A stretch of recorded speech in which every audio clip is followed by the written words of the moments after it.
Wyverns and Weirdos Curse of Strahd is a horror-themed campaign, and as such contains dark themes, including descriptions of gore, violence, and other features intrinsic to the gothic horror genre. Hello, and welcome to Wyverns and Weirdos Curse of Strahd. We had a bit of time, and as Halloween was coming up, we thought, let's do something a little bit spooky, and start off this side campaign with some of us who we could actually line up some time with. So let's just introduce counterclockwise on my screen. Zoe, would you like to go first? My name is Zoe. I play Ross in the main campaign. And you do our wonderful character art. And I do the wonderful character art. Thank you. Yes. Wonderful. Wow. Mitch? Hi, I'm Mitch. In the main Wyverns and Weirdos campaign, I play Caius, and yeah, that's about it. I'm excited to get into it. Emily? Hi, I'm Emily. This is my first time playing D&D. Laura? Sometimes. Hi, I'm Laura. I play Bertie in Wyverns and Weirdos. I'm one of the main trio of characters. So if you haven't listened to us yet, if you just decide to click in and check out Strahd, you should definitely check out Wyverns and Weirdos. I play a cleric, entrepreneur, snake oil salesman. So yeah, but I'm excited to play a new game as well. And Johanna? Hi, I'm Johanna. I'm one of the recurring guest characters in the main campaign. I play Rook Kasara. All right. And, of course, I am Darby. I am the DM for the main campaign of Wyverns and Weirdos. And we'll be playing Strahd and all your other fantastic NPCs along the way. So without further ado, let's get started.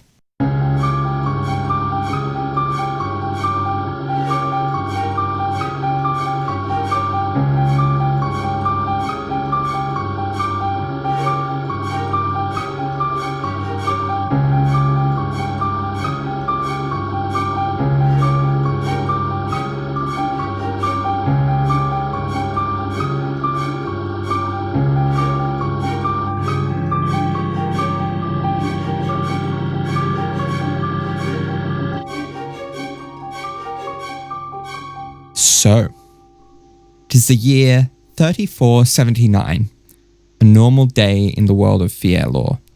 We begin on the outskirts of a small village where a figure is darting about. Emily, could you please introduce us to Beatrice? Certainly.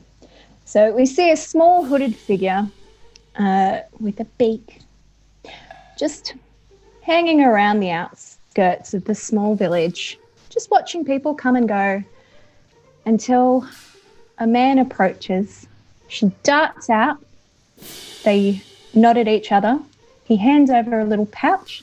She looks inside, looks back, nods, and darts back into the shadows. All right. In one of the libraries of the Grand Arcane Academy in Durham, we see a figure gathering books from the shelves. Zoe, if you could tell us about Sivia, please.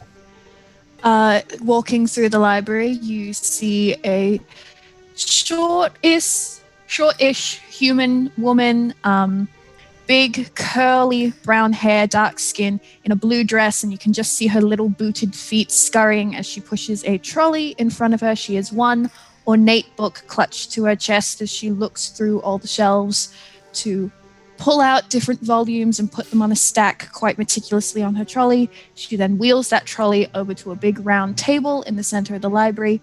She places all the books in front of specific seats, clearly thinking it through, and then she sits at her little spot, clearly waiting for the students she helps in her class as a fellow student, and she steeples her fingers and she waits. We next see a figure riding along a forest road. Laura, if you could introduce us to Conrad, please. Yeah, so the figure we see riding astride a splendid white horse is wearing a heavy black wool cloak, which obscures much of his attire. But what can be seen gives you an air of wealth. Black polished riding boots, heels tipped with gold, fine woven breeches, the glint of cufflinks on fine sleeves. The horse itself is magnificent with black embroidered saddle heavy with suitcase and other baggage. As for the rider, his hood is currently pushed back to show a young man, perhaps only just turned 19, fresh-faced, pale and slender with high cheekbones, long lashes and dark eyes, even darker hair parted to one side in a tousled wave. Again, what can be seen of this young man, Conrad, indicates a more extravagant life, jewellery pinned to his collar and fine earrings adorning his ears, features unblemished by physical work or combat, though there is a hard set to his eyes that indicate something. His brows are lowered in a glare as he periodically checks the road behind him, searching for something or perhaps making sure that something isn't following. As the trees stretch onward, he lowers his hood and urges his horse to pick up speed. All right. In a packed common room, a figure darts between those present, heading to the street outside. Johanna, could you please give us a quick description of Fall and what they are doing? Yes, so you see a blue tiefling wearing colourful but simple clothing. They're young and freckled with wavy blue hair, and they dart away from this house with something of a nervous energy. If you looked into the house, you would see something as chaotic as it is rather unkempt, full of various costume individuals practicing stretches, tumbles, or just simply chatting. The tiefling, Fall, slips out of the house and dons a hooded robe. As they make their way through the streets, they have a countenance of naivety or anxiousness. But if you looked a little closer, you might see that they are searching intently for something. As they make their way, they come to a rather lower class looking tavern, and they see there are several men waiting outside, drinking and laughing. Fall makes eye contact with one of the men, and they each give a slight nod. As they make their way down the street together, they bump into each other, and a note exchanges hands. Once Fall is out of sight, he looks down at the note, looks a little confused, before finally nodding and slipping back into the shadows. Finally, we see a town overcast by rain and clouds. And in there, we see a figure walking the market district. Mitch, if you would like to introduce Kazir, please. I would love to. So while there are many people moving through the market district, hurriedly trying to stay dry, there is one figure clad in a heavy cloak, moving with purpose through the middle of the street, the cloak dragging through the mud.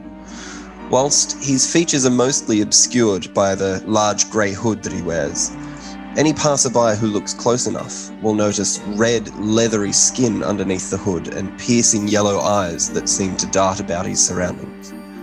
The figure makes his way through the market district, moving at quite speed, until he reaches the Temple of Daemir, where he finally seems to relax and slow his walking until once he crosses the threshold. Once inside, the figure removes his hood, revealing the red skin of a tiefling with short horns and heavily pierced ears. The figure wipes some silt from his dark mohawk, nods to the monk working at the front, and proceeds into a small room off to the side, bare except for a bed, a small table, and an altar, where he kneels down and begins to silently pray. Okay. And so, each of you, in your various locations, found yourselves stalked by strange plumes of fog, which seemed to call out to you. One by one, you went through the fog, where you found yourselves appearing in a desolate grey landscape, where you saw a vast number of seemingly sentient, crawling, severed hands, skittering around almost like rodents. After meeting each other in this strange realm, you tried to find your way out, eventually finding a dirt road which, upon following it, led you through to unfamiliar woods, made up of trees that none of you found familiar. You now find yourselves in each other's company, having set up camp for the night. So, what would you like to do? Well, first off, while we were setting up camp, Sevia is going to pull out a piece of silver string, and she is going to take the 10 minutes to set up alarm around the perimeter of our camp. Excellent. Legend. And she's very meticulous about it. Her brow is quite furrowed as she goes along. Excellent. Oh, fantastic. I guess so something to note about Conrad. His first reaction upon seeing the other figures when we first sort of got transported here was most likely to call out, "Just a warning, if you seek to do me harm, I will kill you, so do avoid that." Which are quite big words and awkward confidence from a very young, thin kind of man, only barely out of teenage boyhood, swaddled in a heavy riding cloak and cautiously holding a fine silvered rapier in one slightly wobbly hand and a big stack of luggage in the other.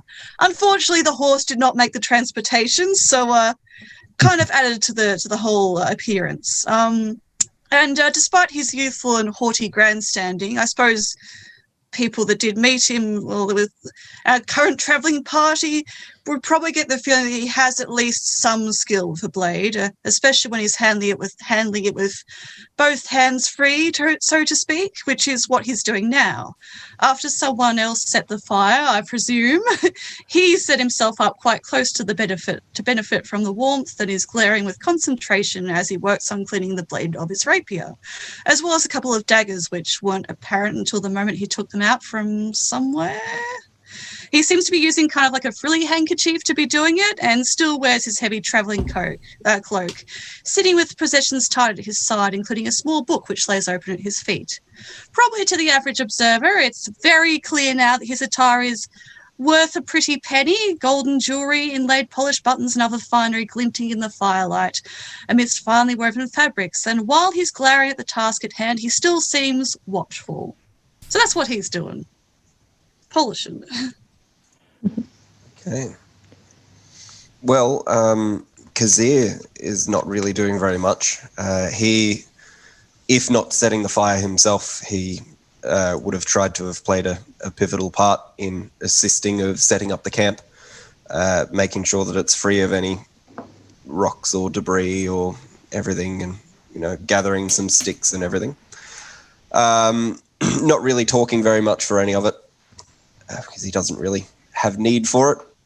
And yeah, once everything is set up, he will find a nice stump of a tree and sort of lay himself down on it. And the entire time as well, he's kept his big, long, heavy cloak on as well. So because of that, he is sitting quite far away from the fire. Okay. All right. Fall was the one that set up the fire. As they were very distressed, they are wearing just a vest with nothing underneath, so they are not prepared for this weather. So they were right. There is Stevia. They were right onto setting up that fire, and then they're going to just sit right next to it, just glancing about anxiously and not helping with any of the rest of the work. So basically that's Fall and Conrad doing this, because he will not be assisting with any other work as well. So the second he kind of just comes over to you once you've set the fire, just looks at you, sits on the opposite side of the fire, and then just plonks himself down and starts pulling out weaponry to clean.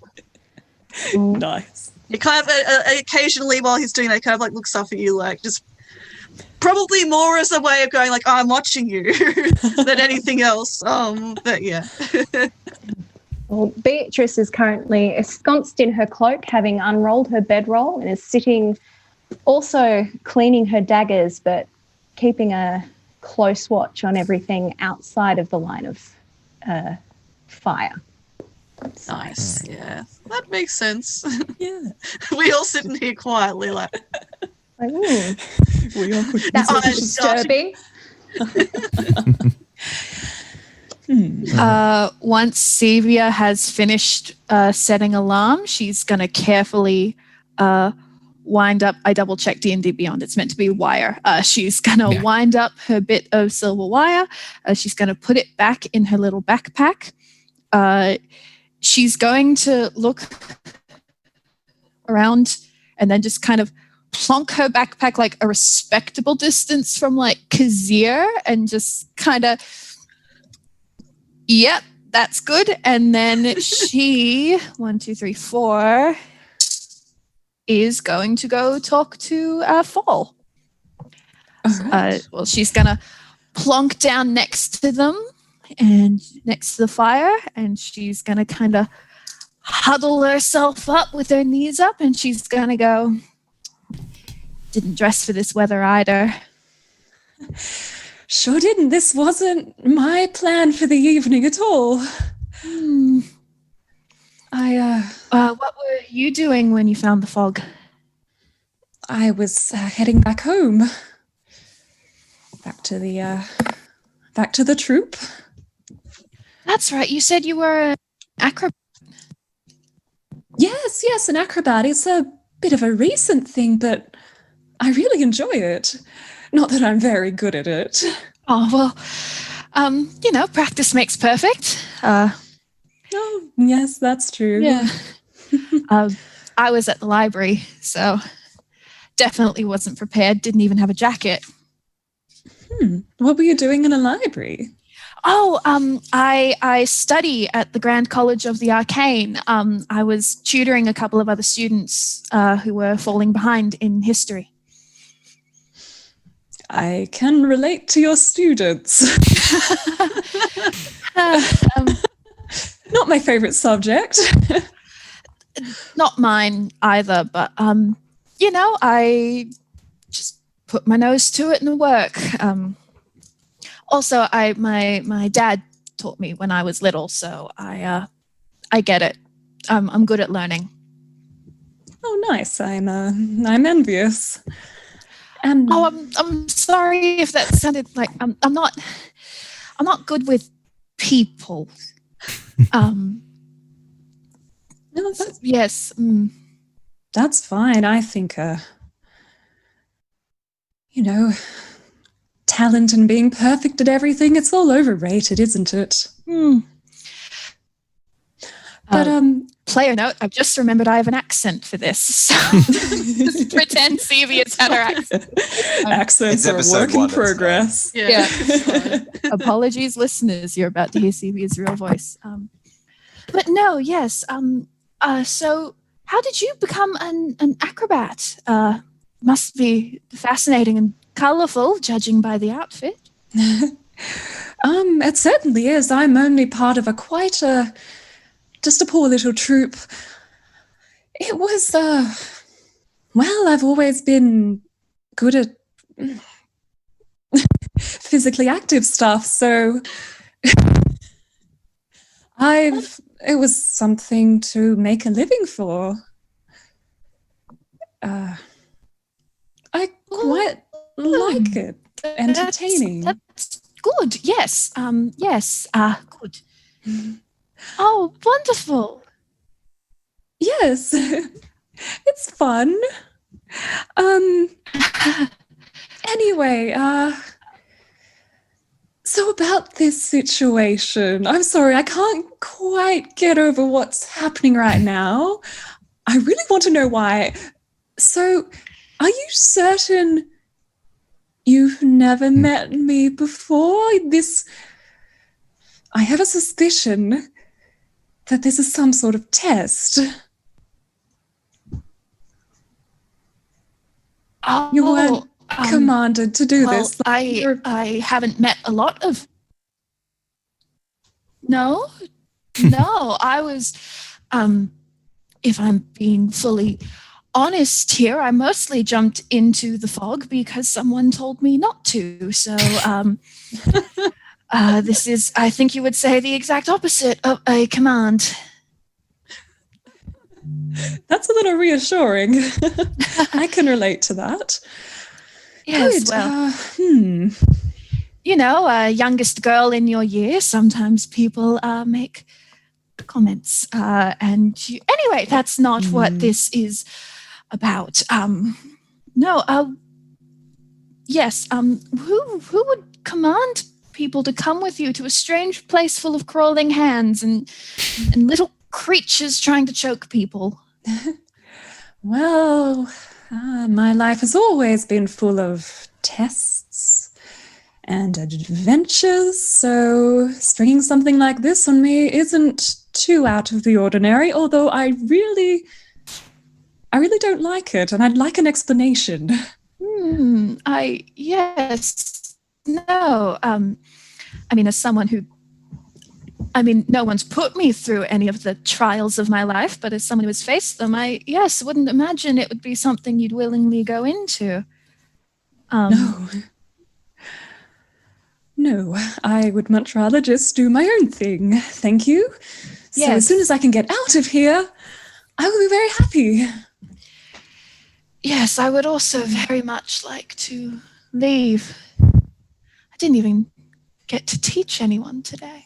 Oh God, oh no. They're really going to worry about where I've gone. Apparently they couldn't even see the fog, so from their perspective, I just up and vanished in the middle of the library. That's quite frowned upon. Oh goodness. Oh no. It was the same as me. None of my troop could see the fog either. So it does seem like we were specifically targeted. Sevia's going to look across at Conrad. She's going to look across at Conrad and she's going to go, could anyone else see the fog with you?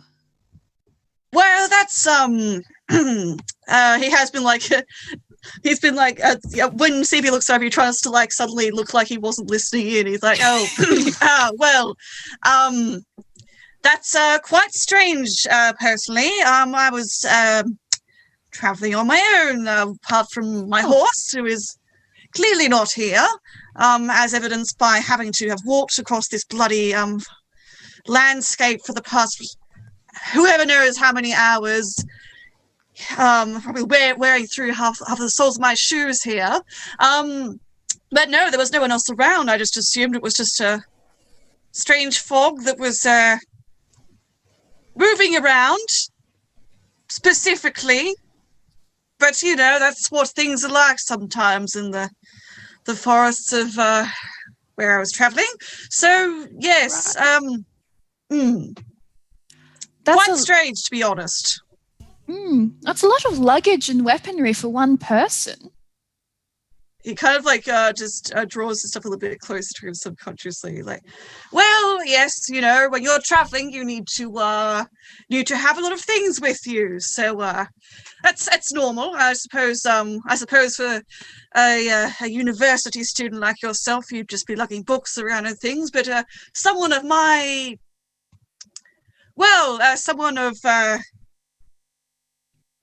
it's good to be prepared and to have your worldly possessions with you if you're going on a holiday, which is what I was doing. So, yes. You brought daggers on a holiday?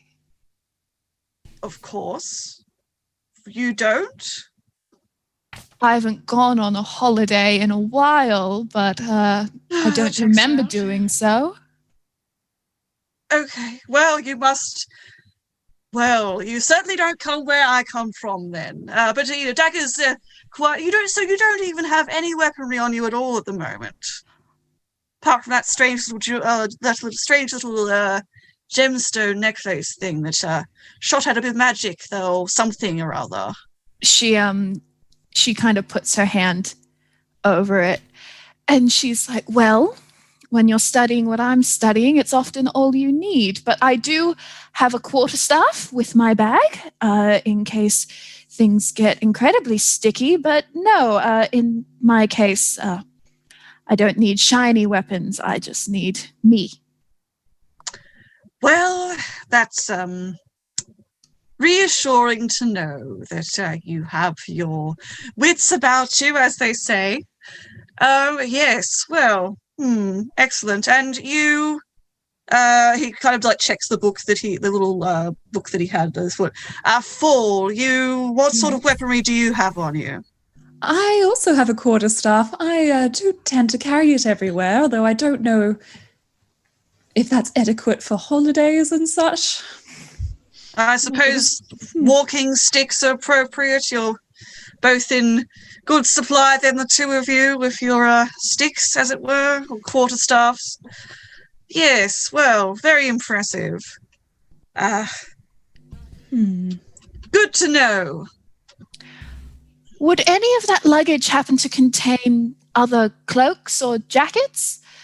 Only fall is very cold, and I didn't happen to have a bedroll on me, so we're all in this together now. I would assume we'd all look out for one another.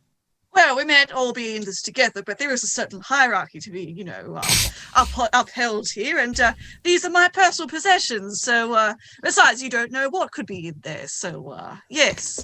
Kazir coughs. Crowd looks over at him instantly like, But if I catch a cold and I'll just drag everyone down. I'm such a pain when I'm sick. You wouldn't believe it. I can certainly believe it. May I strike you a deal? He he sort of runs the flat part of his rapier, so the blunt closest to the hilt who holds his blade across his palm. He's like, yes. If you happen to have within your luggage any cloaks or blankets that could assist Fall and I will assist you in carrying all of it until we leave. Oh, good God, yes, absolutely. He instantly starts opening up his luggage. Sevia's going to lean over to Fall and be like, I didn't think it would be that easy, but okay. And she adjusts her little glasses. Now, do you have any such things in your inventory, Conrad? I'm going to have a quick look. And while you are looking, I will also ask people, what are you doing for food? Yeah, that's not great. So Kazir has just come back from a little adventure, and he still has a day's worth of rations in his backpack. So, oops. He's fine. Yeah, he's good, but he's not going for it yet.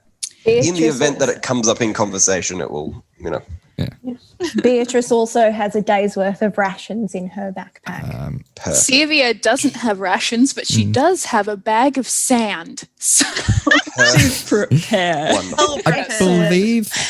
I believe specifically a little bag of sand. I believe Kazir should have 2 days worth. I have 2 days of rations. Beatrice should have 10 days. I don't. Seeds go a long way, I suppose. I don't think it makes sense. Conrad for should Thor have to have 5. rations. I feel like he just has like a granola bar. Fantasy granola bar. You've got like bits and pieces stuff within your pockets. Candy. Sevia maybe has an apple. Now, it is entirely possible to forage too. Yeah. Well, if the topic comes up, because it's still like late afternoon or so, isn't it? Yeah. Late afternoon, early evening-ish. Okay. Yeah. Too dark to keep walking, but not super late yet. Yeah. Okay. And Conrad has fine clothes in his inventory, which I assume do not mean the fine clothes he is wearing presently. But probably a change of clothes. Is that correct, Darby? I think so. Okay, cool. So that's the only actual. He doesn't have any blankets or bedrolls or anything. Quite foolishly. Probably not really. He was expecting to stay in a hotel most likely. But yes, so he kind of pulls out, I don't know, a sort of like jacket, which again is very, very, very fine looking. Very heavily embroidered, sort of like black velvety kind of like look. And like while he's like trying to sort of like surreptitiously like still go through his luggage, but there's like a lot of just like possessions in there, just like incidental type things. I don't know, like candles. There's another dagger. Just daggers rope, keep pouring out. Toolkit. Some rations. Like a chest set, stuff like that. But yeah, so he sort of like looks at his coat and he very reluctantly looks over at Fall. He's like, okay, well, don't be careful with it. What? I can Well, this is amazing. It's gorgeous. Yes. Well, it's nothing really. Ooh, I've never worn anything as nice as this.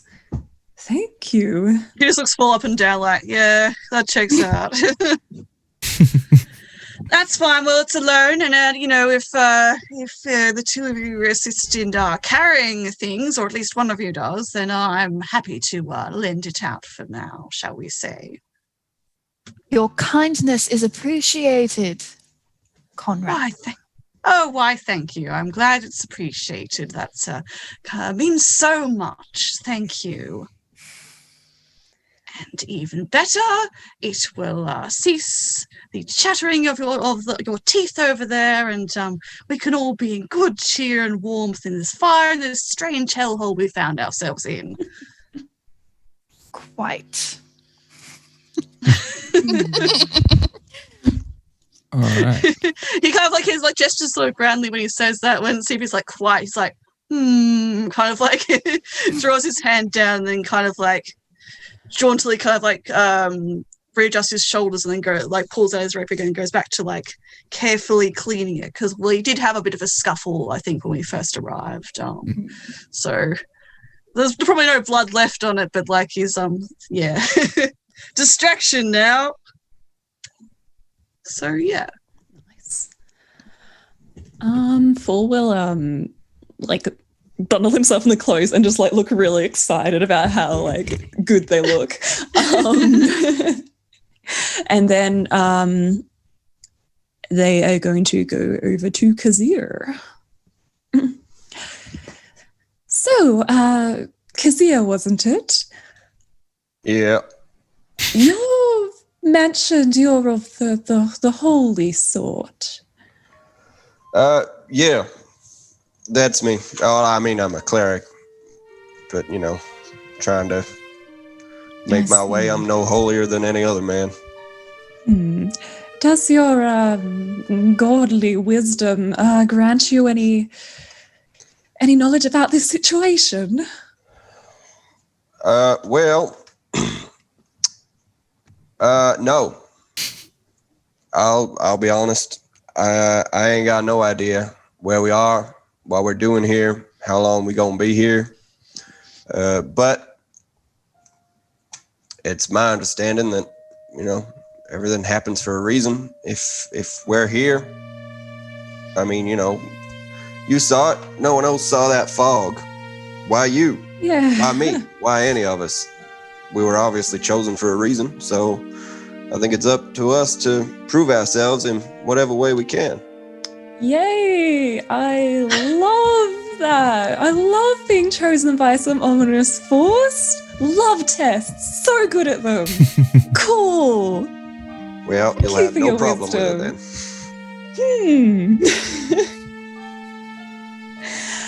Well, I'm going to go and have a little anxiety attack in a tent. Before you go, fall, was it? Yes, fall.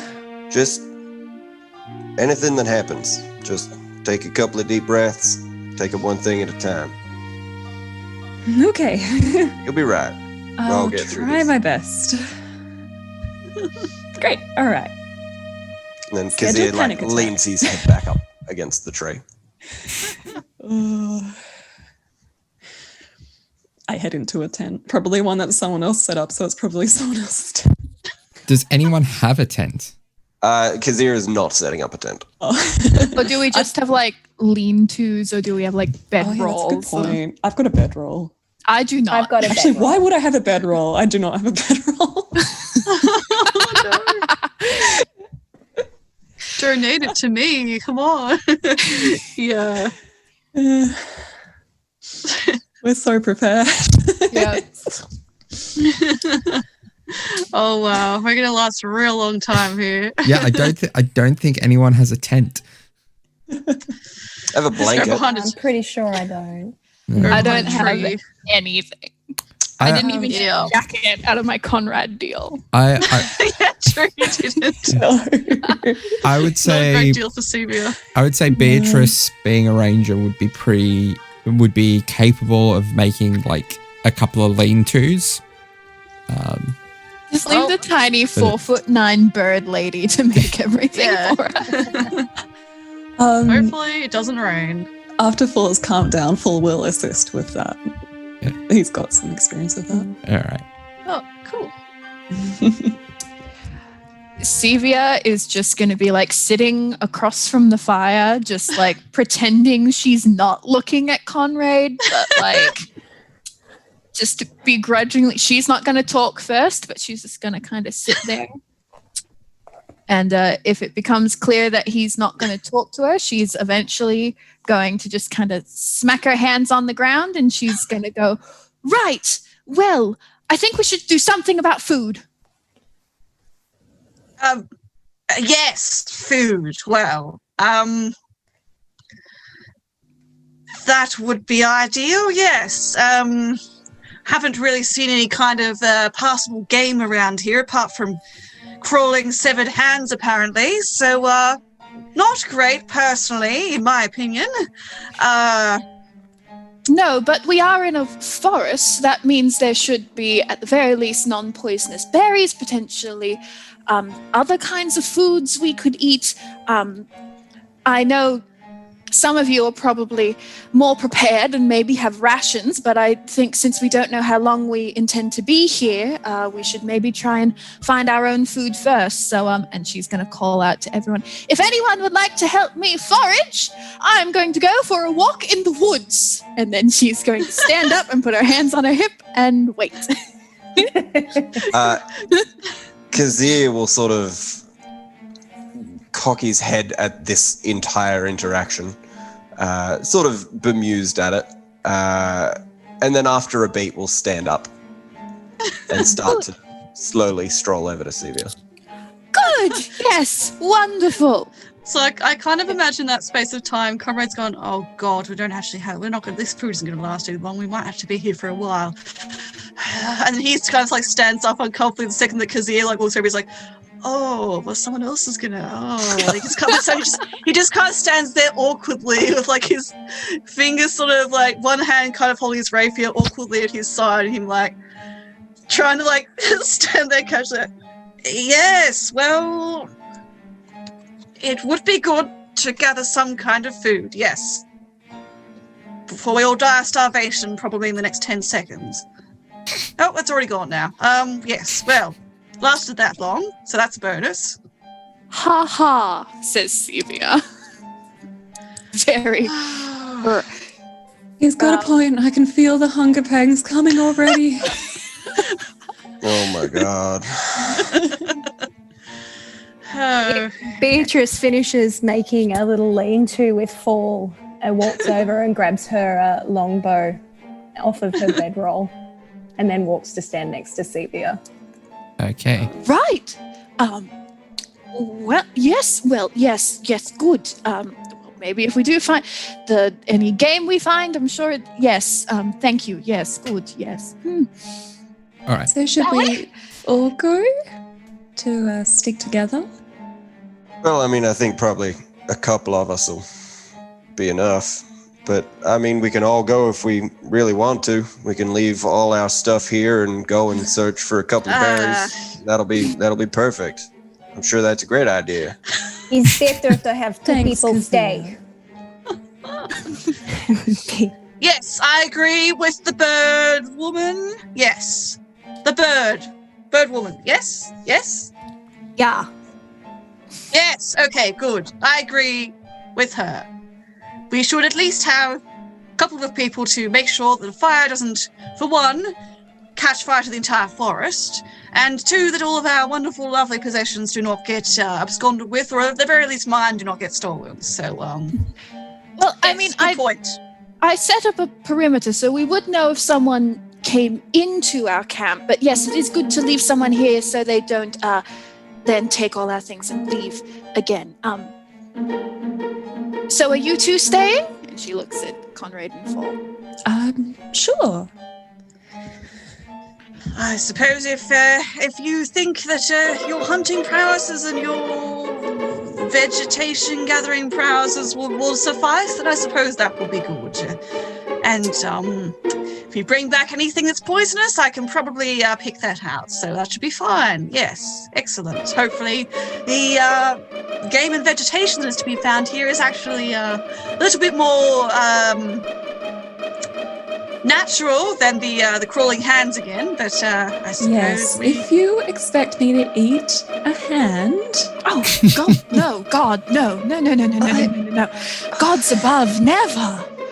I'm not thinking that far. I don't care how close to starvation I am. No. Truly. Anyway, well, I hope you two have fun chatting amongst yourselves. Shall we? What way should we go? And she's gonna look between the two of you, but mostly at the ranger. Kazir is absolutely going to defer to the ranger. Kazir's just like,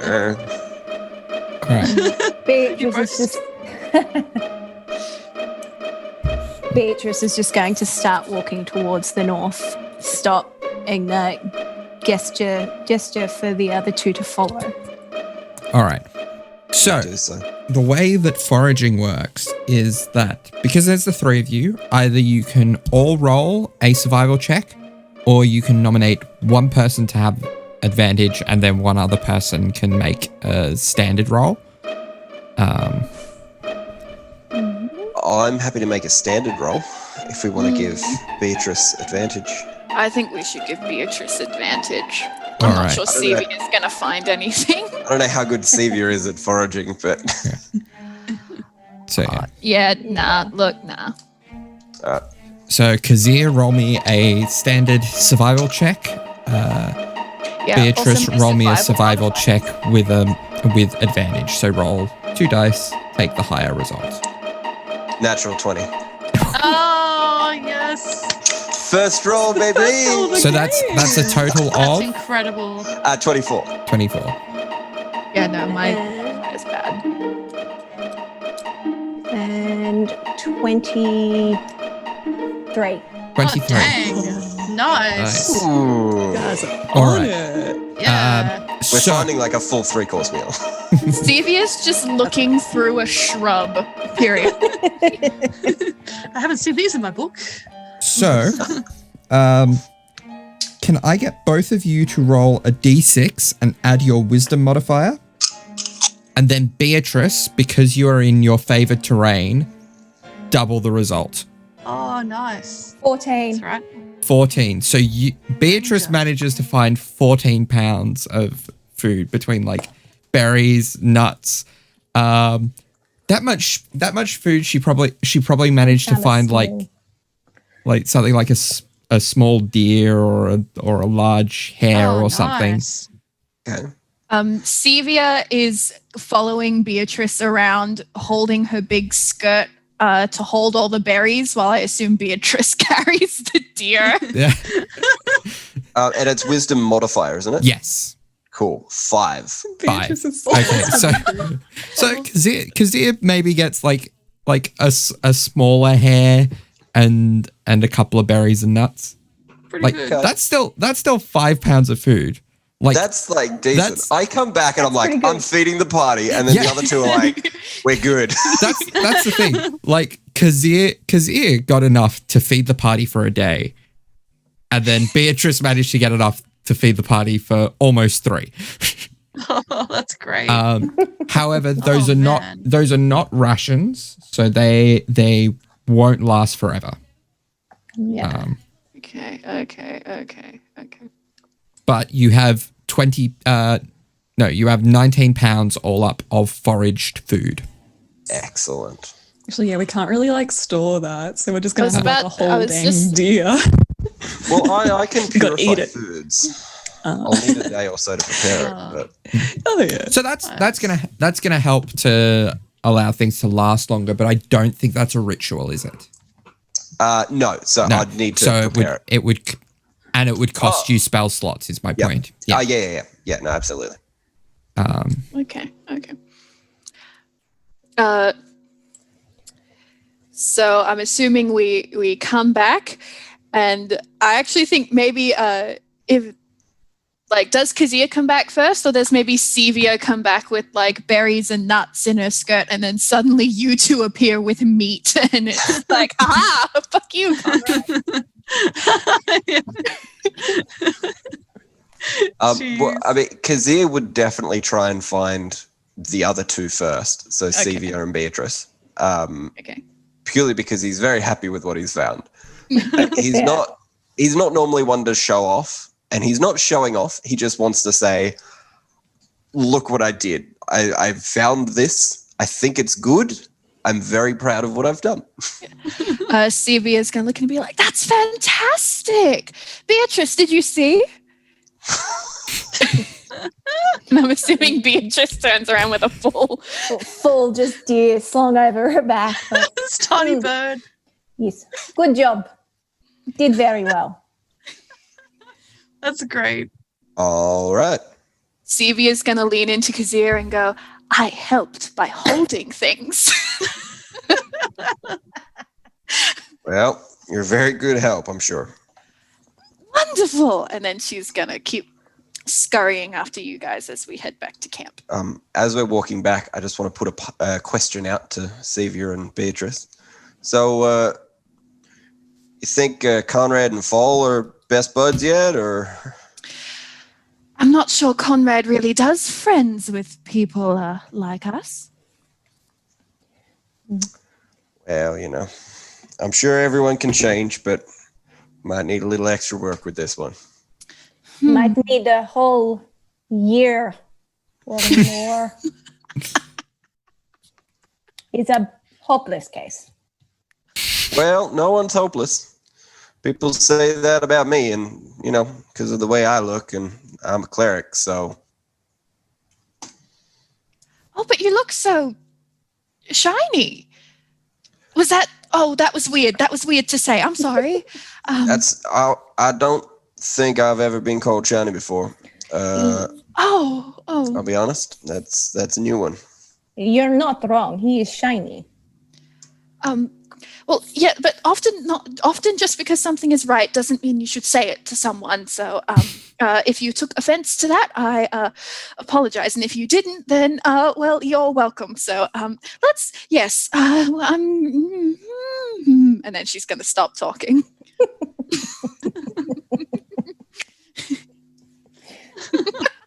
I love her later. That's so good. Yeah, it's a mood. I guess back in the camp, Fall would have kind of like approached Conrad and just been like, your clothes, and it's so fine. How did you get this all? Are you from like nobility or something? Well, or like a wealthy merchant? A merchant.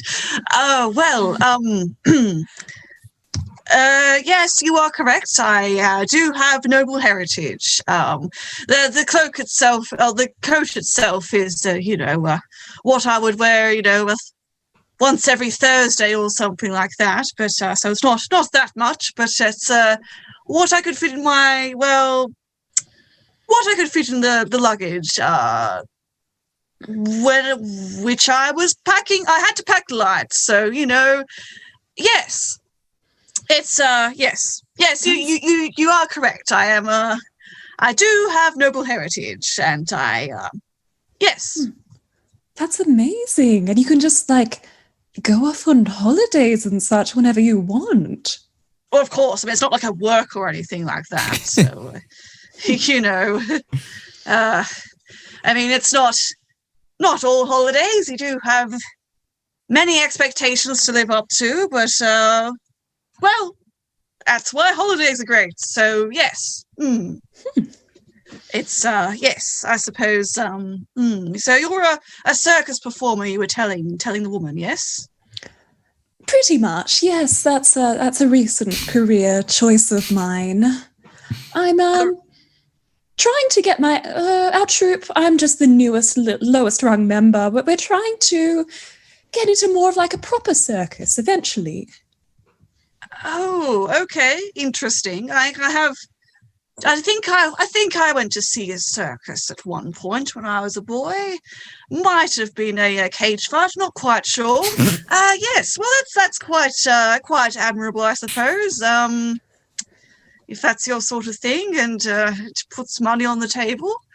Excellent. Well, how good of you. And so that would make you quite capable at least being quick on your feet, I assume, yes? Oh, yes, definitely. I've always I've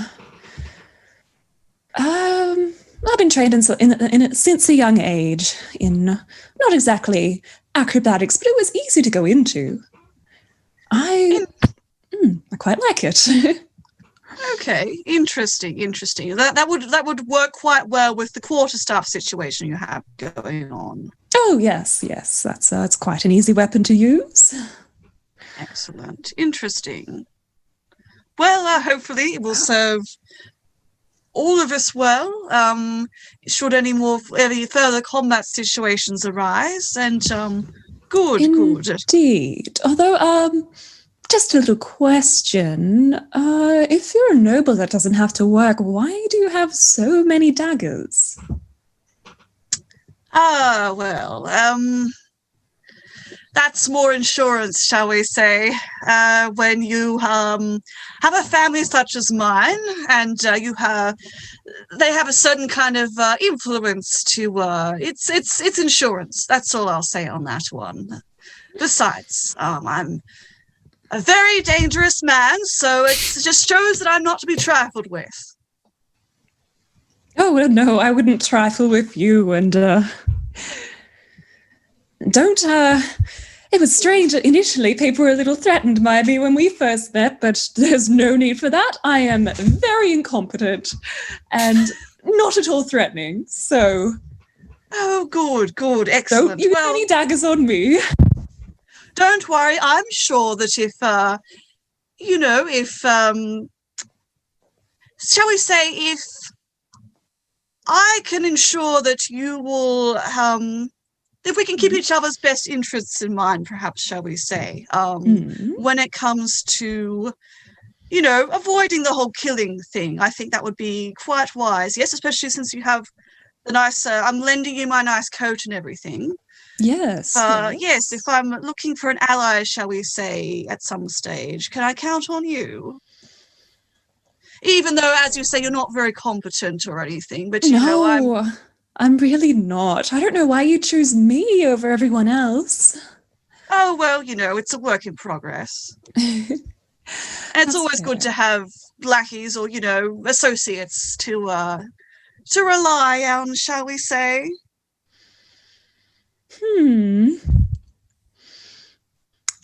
I'll have a think about it. Yes, I'm curious what the terms and conditions for this are. It's just, if any kind of scuffles arise, that I hope I can count on you to, put the quarterstaff to good use or whatever it is that you do,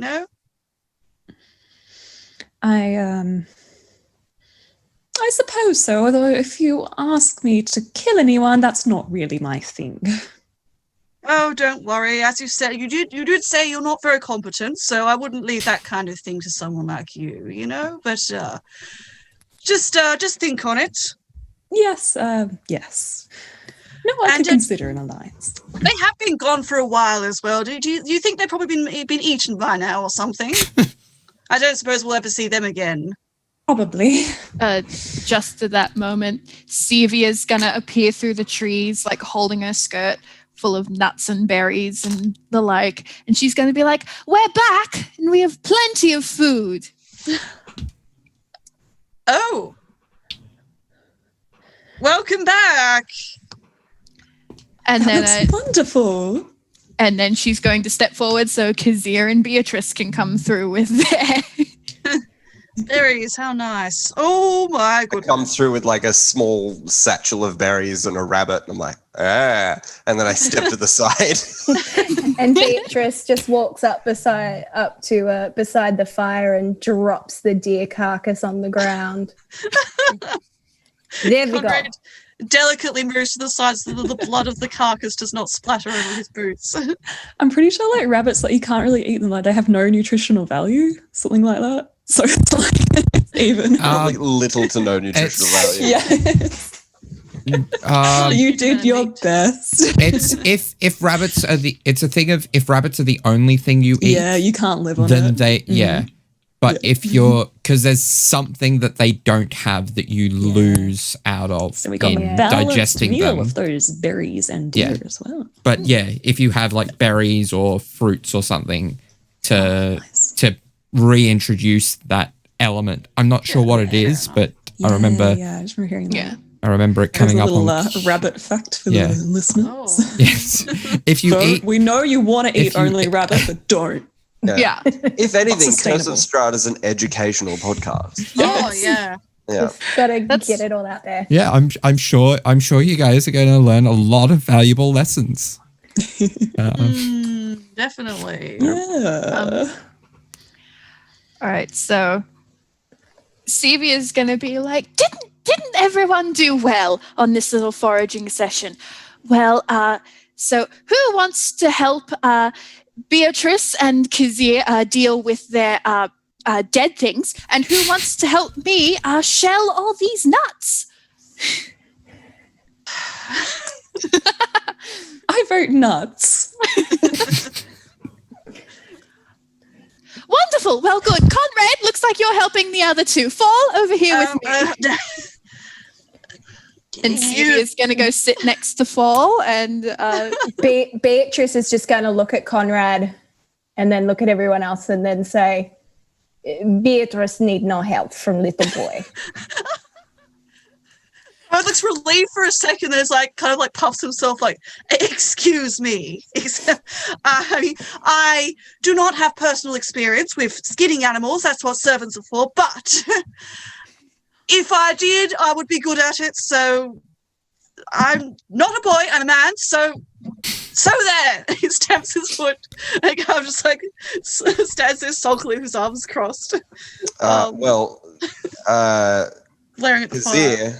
Kazir is just going to grab his hair, just be like, well, I mean, man, I need help, and I can, teach you some things if you want to learn so that you can be good at it. Corey looks very sulky. He's like, looks incredibly conflicted. He's like, yes, of course. Well, yes, I will, of course, assist you. Yes, that sounds like a fine suggestion. Kazir, yes, of course. So, as a note, because I looked it up after the fact,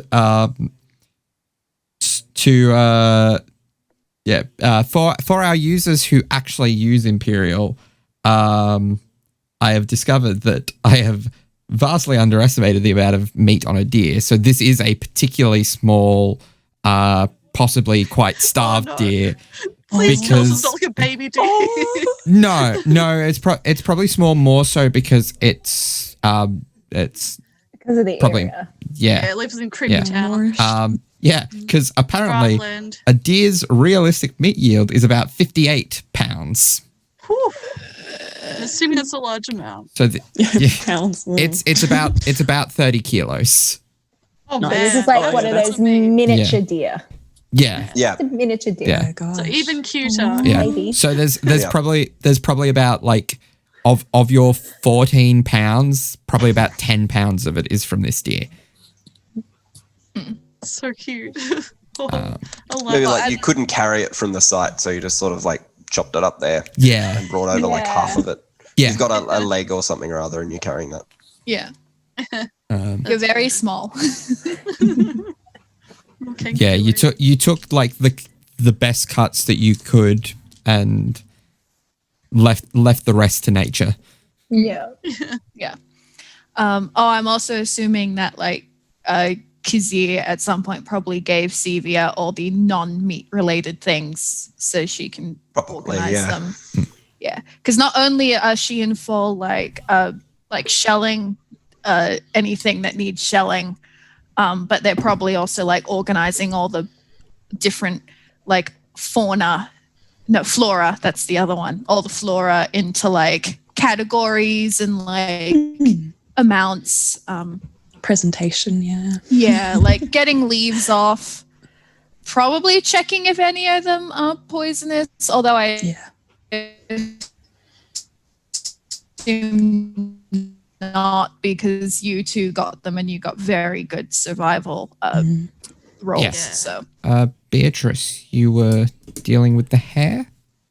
I was dealing with the deer. The deer, that's right. Yes. Big game.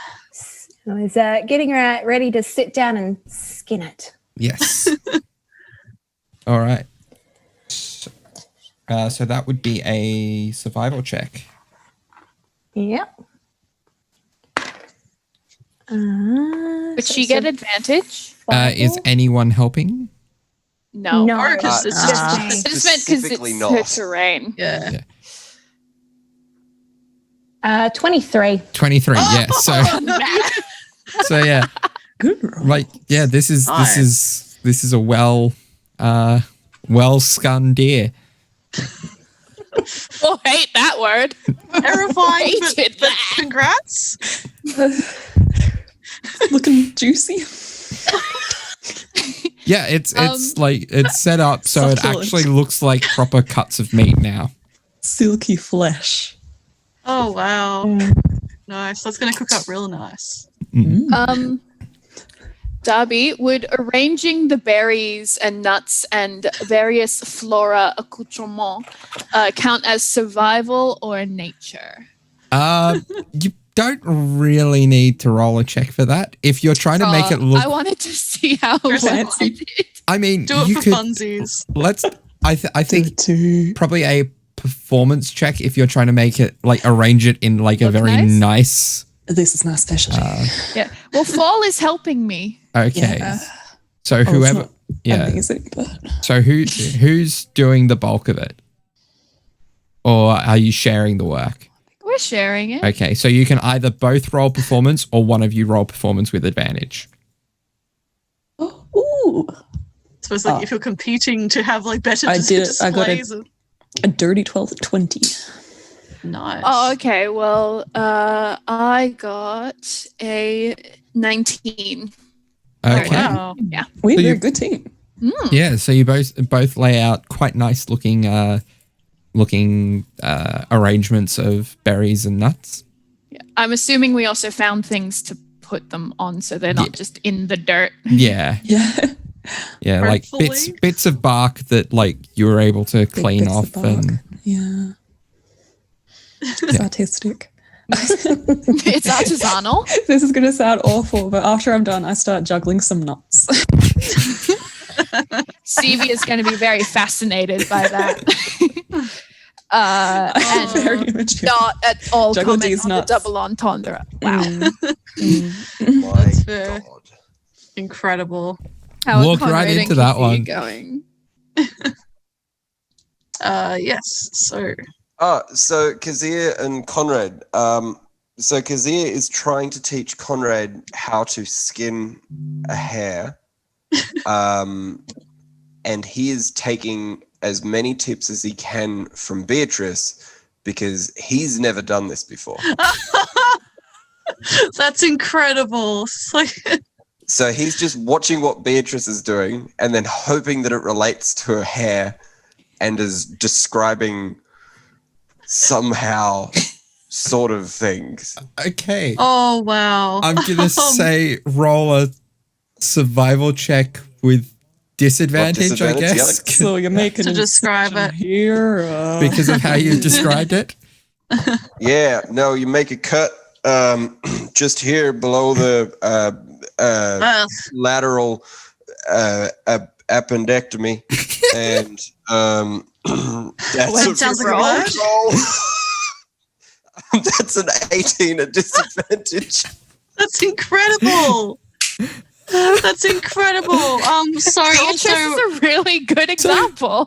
So yeah, you manage seeing how Beatrice is doing things, you somehow manage to translate that to the rabbit and fumbling through manage to get pretty decent cuts off of this rabbit. It's obviously because Conrad is doing such a good job at it. Actually, Yeah. if he's narrating this directly to Conrad. Absolutely. Like, I'm teaching you things, and I'm like Yeah. showing you, and like you got to make the cuts here, and then make it across to the, It's great. Yeah, and Conrad also when you called him over to do that, he took all of his luggage over with him to the spot where we've done that, and then he pushed his cloak back and he's got very fine sort of little sleeves. He unbuttons them very carefully, rolls them up very carefully. It's white sleeves or something, and then okay, and pulls out a little knife, and then so he's very looking a bit awkward, but also very studious as you're teaching him how to skin this rabbit. And he looks a bit grossed out, but not that much when he's trying to carefully skin and prepare this rabbit to your expert description, apparently. Okay, like this? Yes. Okay. Oh, that was disgusting. Well, excellent. Oh, that happens all the time. You gotta cut a little bit 45 degree to sort of get around that the juice. All of that mess. Yes. Okay. I and Zoe hated that. That was very gross. Okay, good. Well, there we go. Well done. I think that looks like something. I think it looks like a skinned rabbit. Good, because I've only seen it in the process of killing one and then on a plate. So I'm assuming this is what it looks like in between. Excellent. Good. Well, Yeah, sure cooking. is. All right. Fantastic. All right. So you finish going through the processes involved in preparing dinner. You eat, you put away what you don't use. So there's decent amount of deer left, decent amount of rabbit. So probably about half of the rabbit left. And decent amount of berries. So yeah, you've still got, what is it? What was it? About 13 pounds of perishable rations. Fair enough. Yeah. Mm-hmm. And Excellent. the fact, if you've already cooked up all the meat, it's going to hold a bit better than had you left it raw. It might not. Yeah, you might have to be a bit more careful when you're reheating it. But yeah. So, is there anything else people would like to do before getting some rest for the night? Kazir, as we're all sort of starting to get ready for bed, so because we're in a forest, should we set up a watch system? Well, I know you did your little circle of silver thing, but is that impenetrable? Well, not impenetrable. It'll just let us know if someone enters, and then it will wake us all up, and then we can respond in kind. By waking them up. Yes. I mean, if we wanted to set up a watch, I'm sure that would be fine. But if we all wanted to sleep at once, this will alert us, or at least me. And I have a loud voice, so yes.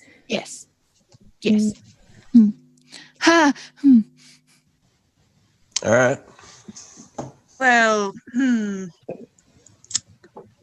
I suppose if we can trust that magic device you have sort of set in place here, that's great. I personally will be resting against this tree here, ever watchful. So, yes. Hopefully nothing will attempt anything during the night. Yes, hopefully. He kind of stomps into a little tree and kind of just glowers over at you guys and just sort of tries to arrange his little cloak into something more comfortable to sleep on. All right. Again, with all of his stuff close to him. He gets a little book, starts to do some writing. So, is anyone taking a watch? Kazir is. Yeah. Beatrice also sort of looks over at Kazir and says, is probably good idea to take watch. Yeah. And then they'll sort of sort out between them who takes first watch. Yeah. So you can take up to 2 hours watch without taking any sort of penalties of like not getting your long rest. Yeah. Excellent. Okay. Well, if you want help with the watch, just wake me up when it's my turn. Yes. All right. I don't sleep too much, so I could help with the watch. All right. Sounds good. Okay. Hey, Conrad, looks like you're getting a good rest tonight. Excellent. Good. Well, how wonderful. Yes, wonderful, excellence, good rest in a inhospitable forest, potentially with crawling hands somewhere. Wonderful. I'm sure we will all sleep very soundly. I wonder if I can sleep in a tree. You hear the sound of like a thunderclap in the distance. Excellent. Oh, that's very not good. It's definitely very not good. How watertight are those lean-tos? Well, it's just a blanket thrown over some twigs. It's not very watertight, but it is under a decent tree. So it shouldn't be too bad. Right. Sevia is just going to sit on the ground and she's going to start preparing her hair for bed. Okay. As in she's going to put it into little buns and wrap it in a little silk scarf. All right. Because she has hair of color. That's fair. Oh, nice. All right. Excellent. So, who is going to take first watch? I will, that's fine. All right. Yeah, Falcon. So, roll me a perception check, please. So that is a 9 plus 5. That's 14. 14. Okay. So, your watch passes uneventfully. Supposedly. There's a bit of creaking and crackling from within the forest as you hear like wildlife skitter around. Yeah. And I'm very on edge. I'm always like kind of fidgeting. Don't have my hands. Probably still juggling nuts. And at one point,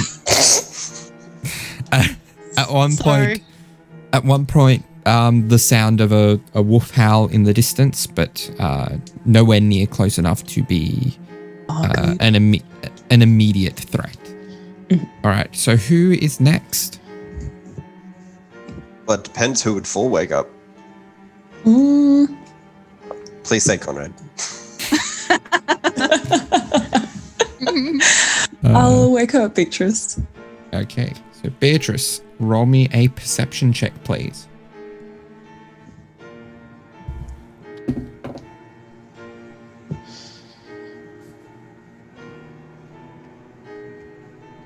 $20. 20.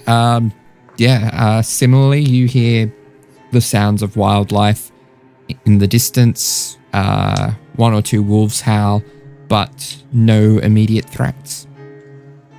And your watch passes ultimately uneventfully. Who do you wake up to take next watch? Beatrice will wake Conrad up just because she wants to be the one to wake him up. Oh my god! Because I imagine Conrad probably like propped himself up against a tree. He's like, I'm not gonna fall asleep, and there's like, pretty much fell asleep very quickly. Um, So what time did you guys go to bed go to sleep in the evening? Yeah, like just a little after sunset. Because we got the food, I'm assuming when there was a little bit of light, and then because we had Because the it would have camp taken us pretty a much while prepared. to prepare the food, though. Yeah, so probably 8 or 9ish. Maybe. Okay. Yeah. So we'll say probably about 9. So Beatrice, you were woken up at about 11. So you're finishing at about 1, which is when you're waking Conrad up. So really quickly, Oh, how do you wake him up, Beatrice?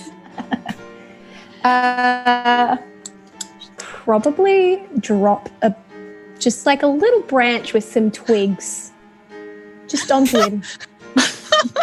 Oh my god. Really quickly wakes up like super stunned, like and kind of like immediately kind of grabs through his rapier and then like holds it in front of him, like shaking, kind of like looking around like bleary eyed, like who's there? It's Beatrice. Oh, the bad woman. Why are you waking me up? Your turn for watch. I go bed now. Good night. My turn for watch. Hang on. Yes. I wasn't part of the agreement. I was going to. I was resting my eyes briefly, but that's not. Beatrice just ignores him and goes over to her bedroll and lies down. Amazing. So, Conrad, what are you going to do? Are you going to take a watch, or are you going to wake someone else up? Yeah, okay. No, he kind of like looks very huffy and like even more offended that Beatrice just kind of ignored him and just walked off. He's like, okay. He kind of like looks around and then tries to find Kazia, very, very huffily. Kazia's like leaning up on one of the other trees. Kind of like, he kind of like stomps over there and kind of like cautiously like looks so like, try to like get a good like, is he awake? Is he dangerous? What is he doing? So he's kind of like stomps up to him and then kind of like is just staying like leaning forwards like very carefully. Creepily watching him sleep. Just like, And then he's like, Oi, you, wake up! Kazia, wake up! You volunteered for watch at one point, didn't you? Yeah, and you didn't. Yes, and I got woken up, so, I'm sure you would like to be the gallant man taking watch. So, you got woken up for a watch. Yes, by the Now bird you've woman. woken me up for a watch. Yes. Did you take your watch? Well, no, I would prefer to sleep. So now there's 2 people awake. Yes. I'm no mathematician. That's 1 more than we need. Well, yes, so ideally, you can take the watch and I will sleep. Go to bed, and I get up. Okay. Kind of like, excellent. Oh. He's a little bit wary, and they're like, yes, good, I will go to bed, yes. And he kind of like cautiously goes back to where he's putting the stuff and like, again, looks very cautiously over at Kazia. Kazir folds up his blanket. Is there anyone that doesn't have a blanket? Me. All right. Well, Kazir gets halfway through folding up his blanket and then just goes over to Sevia and just sort of gently drapes it over the top of her. And then starts his watch. Excellent. Okay, Or roll, it's like, why would you do that? But okay. roll me a perception check. 19. Oh, nice. All right. Similarly, Yes. sounds of wildlife, couple of howls. Your watch passes uneventfully.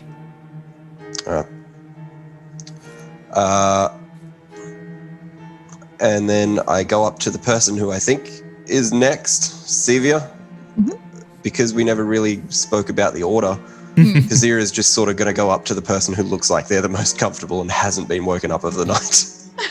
Yeah. All you know for certain. You. All you know for certain is it isn't Fall because he was the first watch, and it wasn't Conrad. It's not Conrad. And Sevia seems too polite to wake Conrad up, so it probably wasn't Sevia next. So yeah, Conrad's going to come up before waking Sevia up. Is just going to grab the blanket, Yep. and then gently wake Sevia up.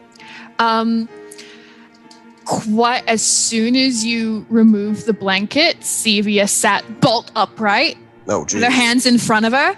Like, oh, sorry. Is it my turn? Yeah. That's why I'm Good. here. Where did blankets? What? What? The blanket. I did not have a blanket. No, you don't have one now. And I put it over my shoulder and I go back to my tree. Oh. Thank you.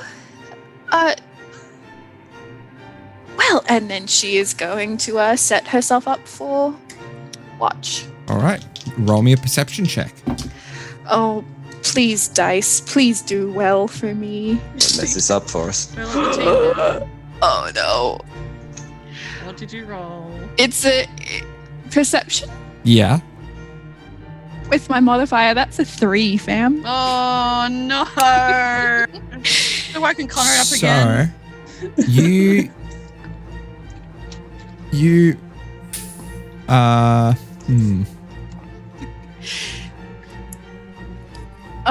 Maybe I'm. Wait, I'm what did you roll? a 2. A 2. I have a Yeah. perception of +1.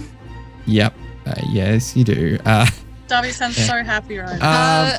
Okay, so Oh. while Sevie is on her watch, she is also going through her spell book. Yeah, and you. Assuming if nothing immediately leaps out as dangerous, she's just going to be in her spell Yeah. book and miss any minor. I'm sure if someone walked up, like she'd hear the alarm if someone entered Yeah. the camp, but anything exterior to the alarm, she wouldn't notice. Yes, and Really. fortunately, there wasn't anything in particular to miss as your watch passes We uneventfully. live another day. You Thank filled us with goodness. anxiety by making us go through every watch. Welcome to Barovia. Oof. All right. Oh, excellent. So, with that, I think that is time to call an end to this episode. Ooh. Well. We didn't Alright. die yet, so that's a We bonus. Didn't die. we No one made dead it yet? through Yeah, the not day. And next episode, we delve deep into Barovia. Can't wait. Thanks for listening, guys. Thanks for Thank you listening. for listening. Thanks for listening. Goodbye. Great Next week. time.